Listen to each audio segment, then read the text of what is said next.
encore des fois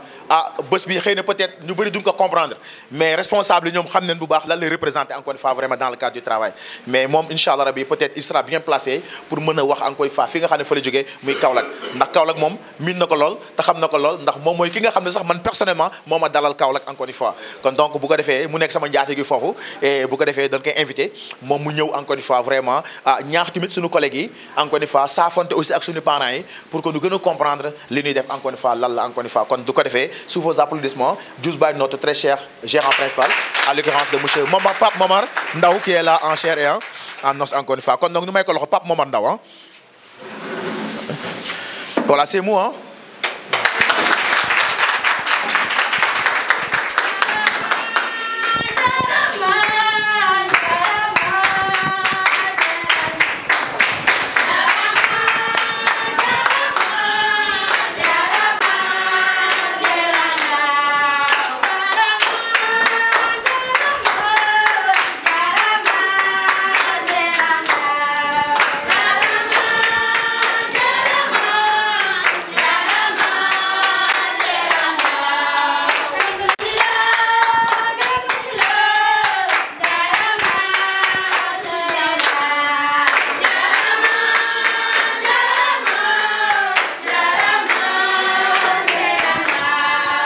Merci beaucoup.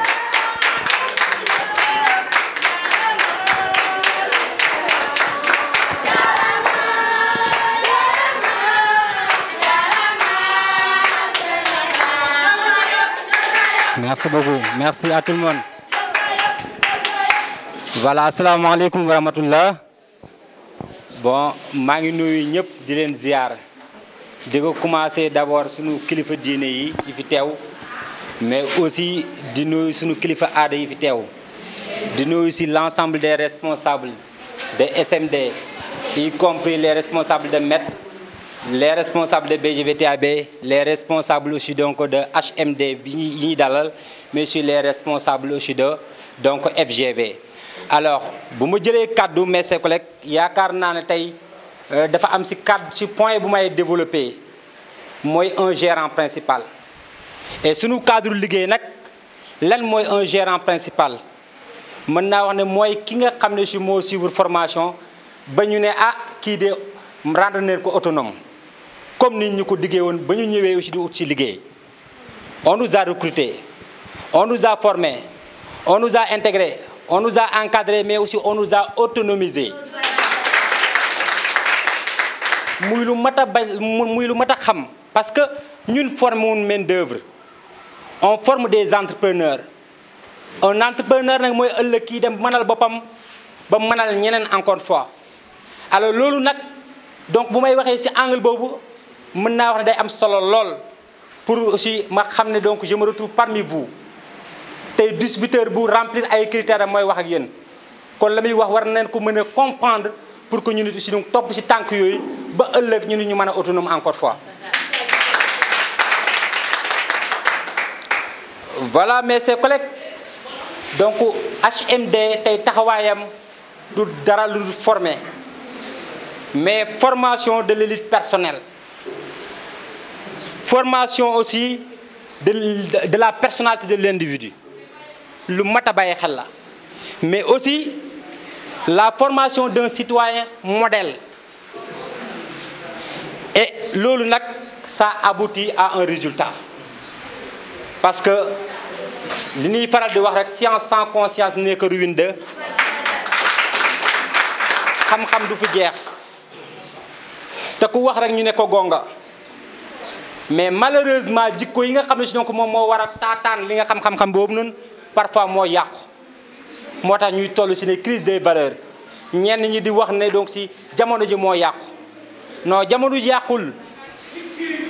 mais nit ñi dëkkee jamono ji ñoo yàqu kon nag taxawaay bi day nekk si donc mooy ñu former nit ñi par rapport à des valeurs yàlla def na nag bokk naa si jeunes yi nga xam ne ni bi ñu duggee si biir liggéey bi loolu leen xeñtu tuuti si biir liggéey bi et moo ñu fi taxaat toogit c'est pas dañu ñàkkoon lu ñu def moi j'étais étudiant moment bi may dugg si biir entreprise bi forum kii dama ñëwoon pour passer les vacances mais finalement dama mujj intégrer totalement et arrêter tout mais loolu regretté wu ma ko te li ma ko may lépp mooy sac bii ñu téye alors di wax ne formation bi nag dafa am 4 phases am na distributeur mooy ki nga xam ne tey mooy commencé di jël sac dem sur le terrain ñu bari ne jaaykat bi la ñu bari ne waa promotion noonu la ko gën a xamee fekk na kooku noonu si ñu ngi koy tabax pour que ëllëg kooku mel ni donc si monsieur Ndour bi muy gérant Ndour di mënal boppam mais di mënal ay askan kooku nag li tax muy dem si terrain bi yor ay produits ku limité wu mën na jàpp ne jaay kese la mais ku nekk xam ne ne bu doon jaay dong tey ñi nga xam ne si donc nekk nañ si biir liggéey bi duñu bàyyi tey ñenn ñi seen liggéey leen bàyyi ñenn ñi seen formation leen bàyyi ñenn ñi seen njàng leen bàyyi donc nekk si biir liggéey bi kon am na lu si làqu lu ëpp loolu léegi nag moo tax mooy leeral foofu pour xam ne distributeur bii ñëw tey seen kër am na loo xam ne si donc tey jii moom moo ko animé mooy li ñuy formé si moom mooy danañ ko jàngal les techniques de communication parce que nit ki buñ ko formé wut si kàllaama xam nu muy àddoo xam nu muy waxee ak nit ñi bu boobaa mën naa wax ne mënatul jëriñ kenn danañ ko formé aussi si li nga xam ne mooy les techniques d'approche parce que ñu bari tey am nañ xam-xam mais xamul nan leen koy véhiculer xamul nan leen di saafoonte ak nit ñi xamul nan leen di jëflante ak nit ñi encore fois loolu distributeur mu ngi koy commencé jàng sur le terrain beneen boo si la aussi moom mooy bu jógee foofu nekk aussi un leader le leader phase 2 la kooku tey dana dem sur le terrain di jàng lay kee jàng mais aussi mu yokku si les techniques de management kooku am na ñoo xam ne tey moo leen di former di leen encadrer di leen tabax comme moom ni ñu ko tabaxee si ay valeurs ci ni muy doxalee ci lépp encore fois lépp basé sur des valeurs kooku it bu fa jógee aussi war a nekk après un assistant gérant muy phase 3 assistant gérant pratiquement li ci gën a bari seen liggéey day nekk dans l'administration man mën naa wax ne de si fii laa commencé manier l'outil informatique toog si ordinateur di manipuler fii laa ko jàngee si biir liggéey bi ñu doon wax ne da ngay wër di jaay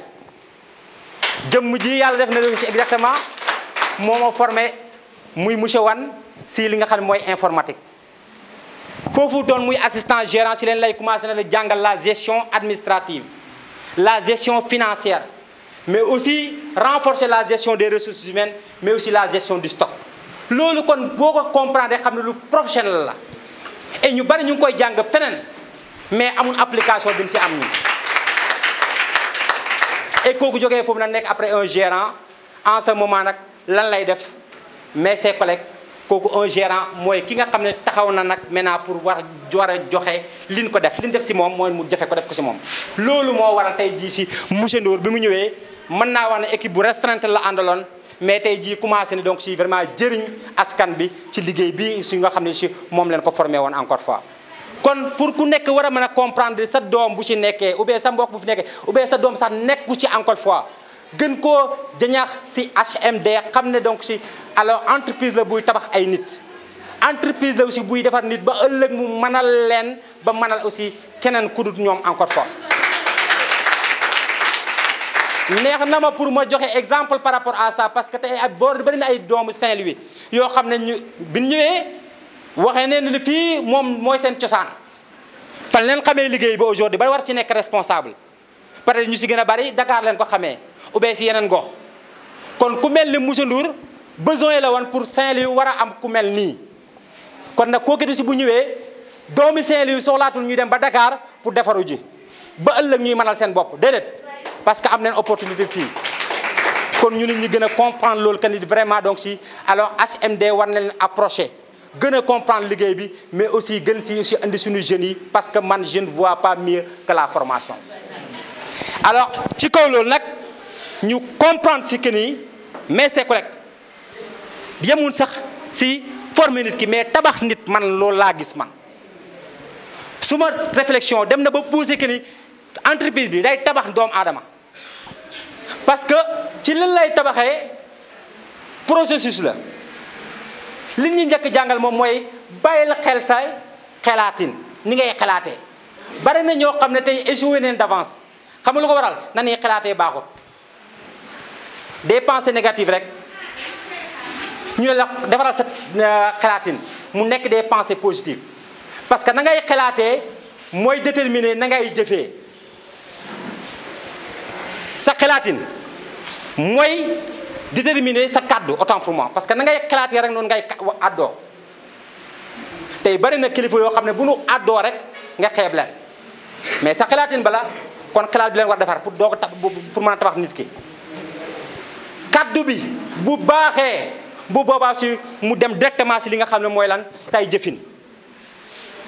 jëfin yi aussi bu rafetee bu yàggee rek mu nekk sa melokaan melokaan yi aussi bu rafetee bu yàggee rek mu nekk sa jikko moo tax bu ñuy wax dañuy defar jikko yi mais nan la ñuy defee jikko yi jikko bu ñu koy defar processus la te loolu ñun si formation bii leen ko jàngatee si formation bi leen ñu ko jàngalee encore fois moo tax ñu ngi tabax nit seeni jikko encore fois si anam bu gën a rafet parce que xam nañ si processus bi muy jaar jikko yooyu nag bu baaxee ñu mën a nag maanaam am mujj gu rafet ku nekk day ñaan loolu mais jikko bu baax mooy indi mujj gu rafet moo tax ma ne liggéey bi képp kun si formé dëgg nga assurer sa formation comme ni mu waree da nga defar sa àdduna da nga defar sa àllaaxira c'est sûr kon di wax ne jëmm ji tey di taxaw processus bu dafa jaar ba pare tey nag ñu koy wax un gérant principal ma tudd Papa Momar Ndao représenté tey jii alors entité bi muy SMD au niveau de Kaolack 98 mën naa wax ne donc si leen ma rendre autonome donc ginnaaw jëmm ji muy monsieur Ba teete ñu bari te ku fi jaar mën a wax na suuf si maanaam suufam si nga nàmpatee et monsieur Ndiaye aussi tamit def si liggéey bu mucc ayib ba tax aussi ma autonome en 2018 ci laa installé wu Kaolack mais mën naa wax ne tey benn réussite moo demoon Kaolack mais tey boo xoolee tey si jeunes yi ñu fekkoon au chômage jàppuñu si dara ñu defar leen tàggal leen jox leen liggéey te tey ji ñu ngi suivre seen formation ils sont au nombre de 120 personnes encore fois ñooñu ñëpp ku nekk donc si chaque fin du mois nga war a mën a dugal sa biir kër donc saako ceeb kon ñaata saako ceeb aussi donc tey jii si kon ñaata nit la ñuy nourrir si benn réussite kooku salaire mënu koo maye bu doon suma salaire bu ma baax rek pour mën a maye aussi 120 kër ku si nekk chaque fin du mois bu dugal fa ceeb mënu ma ko moo tax nit ñi war a jàngi entrepreneuriat parce que société des réussites moo gën ma réussite personnelle te loolu nag réew yu développé yëpp loolu leen ñu rawee dañoo teel a comprendre lan mooy entrepreneuriat encore fois kon parmi ces jeunes là aujourd'hui tey am na si ay responsables yoo xam ne c'est des gérants am nañ fa gérant mais exactement si 2 ans yooyu aussi tey am nañ fa 7 assistants gérants lu ko waral kon mooy ñun jëlul ndaw yooyu pour exploiter leen jëlul ndaw yooyu si pour ñëw leen ngeen liggéeyal ñu dañuy jël ndaw yooyu liggéey ak ñoom pour que exactement ëllëg ñu nit gox bu mënta dem ñoom ñu mën fa dem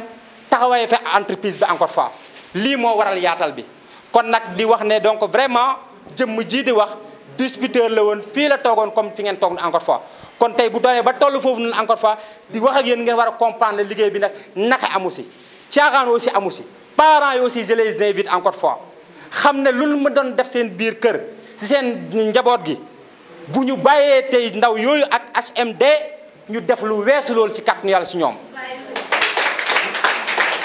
daneen def si ñoom jikko daneen def si ñoom réussite totale encore fois